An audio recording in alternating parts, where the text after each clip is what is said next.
దేవుని నామానికి మహిమ కలుగును గాక. ప్రభునందు ప్రియమైన మీ అందరికీ ప్రభునేసు క్రీస్తు నామం పేట వందనాలు, ఉదయకాల శుభాలు తెలియజేస్తూ ఉన్నాం. ఈ దిన వాక్య ధ్యానముగా హెబ్రీయులకు రాసిన పత్రిక 11వ అధ్యాయము 6వ వచనము. విశ్వాసము లేకుండా దేవునికి ఇష్టలైనట అసాధ్యము. దేవుని యొద్దకు వచ్చువాడు ఆయన ఉన్నాడనియు తను వెదకు వారికి ఫలం దయచేయవాడనియు నమ్మవలెను కదా. ప్రియమైన దేవుని సంగమ, మనము ప్రార్థనలో దేవుని సన్నిధికి వచ్చే ప్రతి పరిస్థితికి విశ్వాసము ఒక అద్భుతమైనటువంటి తాళపు చెవి. దేవుని వెతకటానికి దేవుని యొక్క సన్నిధిలో దేవుని యొక్క తాళపు చెవిని తెరవటానికి మనము దేవుని యొక్క నిధిని మనము కనిపెట్టినట్లయితే మనుషులకు అవసరమైనటువంటి మంచి విషయంలో ఒక అద్భుతమైనటువంటి ధననిధి దేవుని దగ్గర ఉన్నది.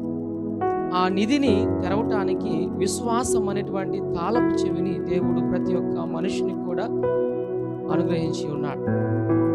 ఆ యొక్క దేవుని యొక్క గిడ్డంగిలో అనేకమైనటువంటి అరల్లో దేవుడు మన కొరకు అనేక విషయాలను ఆయన పొందుపరిచి ఉన్నాడు.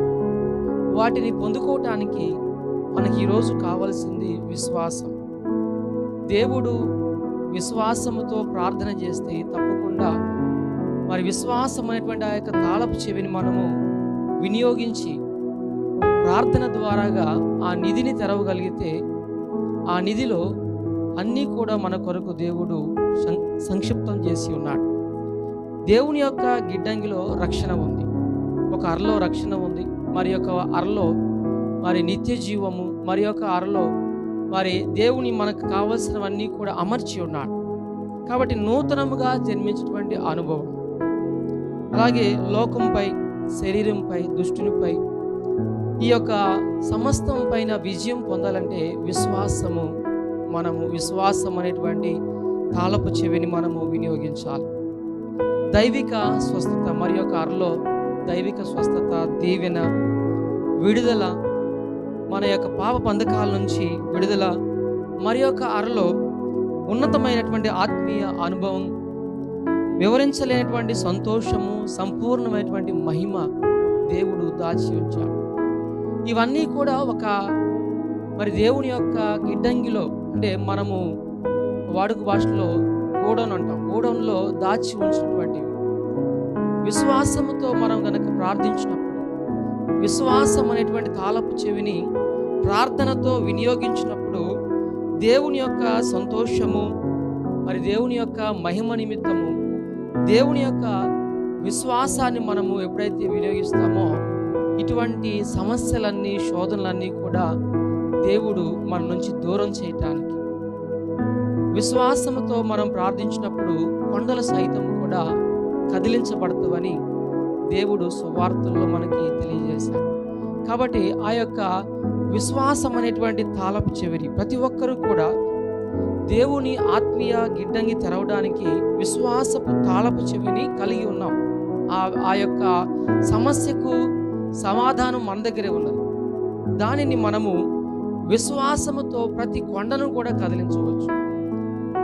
ఆ కొండను కదిలించవలసినటువంటి అవకాశము ప్రతి ఒక్కరికి కూడా విశ్వాసం అనేటువంటిది నీ యొక్క హృదయంలో వేదన, నిరాశ, అసంతృప్తి, నిరుత్సాహం అనేటువంటి కొండలను పెకిలించటానికి దేవుడు ఈరోజు మనల్ని ఆ విశ్వాసాన్ని, దేవుని యొద్దకు వచ్చేవాడు ఆయన ఉన్నాడనియు మనం అడిగేటువంటి వాటిని దయచేయవాడని కూడా మనం నమ్మవాలి. నమ్మకంతో, విశ్వాసంతో మనం అడిగినప్పుడు అవిశ్వాసము కొరకు కూడా మనం ప్రార్థించవచ్చు. అవిశ్వాసమును మనము తొలగించమని దేవుడిని అడిగితే ఆ అవిశ్వాసమును మన ప్రభువైనటువంటి యేసుక్రీస్తు యొక్క విలువైనటువంటి రక్తము మన హృదయమును కడిగి హిమము కంటే తెల్లగా చేస్తుంది.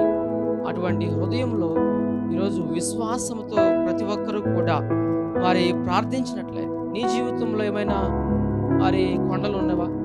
ఆ కొండను కదిలించాలంటే నీ యొక్క ఆలోచన, నీ యొక్క తలంపుల వలన వాటిని మనము తీసివేసుకోవాలి.